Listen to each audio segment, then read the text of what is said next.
ఈ అప్రూవల్ అయిన వాళ్ళు కానీ స్టాంపింగ్ వెళ్ళాల్సిన వాళ్ళు కానీ సెప్టెంబర్ 21 లోపు ఎవరైతే H1B పిటిషన్ అప్లై చేసి ఉంటారో వాళ్ళకి అవసరం లేదు. అంటే ఇప్పుడు సెప్టెంబర్ 21 తర్వాత అంటే ఈ రోజు తర్వాత, ఫర్ ఎగ్జాంపుల్ నెక్స్ట్ మంత్ ఎవరైనా ఒక ప్రొఫెసర్ H1B క్యాప్ ఎగ్జామ్ట్ దాని మీద అప్లై చేద్దాం అనుకున్నాడు అనుకోండి.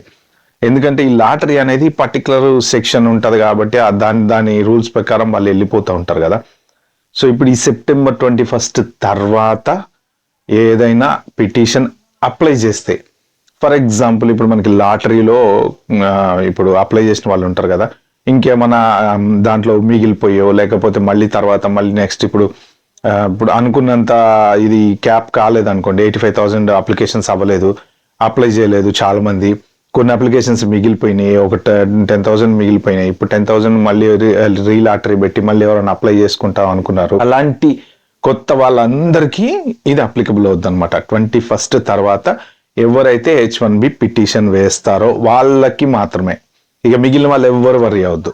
అసలు H1B మీద ఇండియాలో ఉన్నా లేకపోతే US లో ఉన్నా లేకపోతే ఎక్కడున్నా ఇన్ అండ్ అవుట్ ఫ్లో ఏ రకంగా అయినా ప్రాబ్లం లేదు.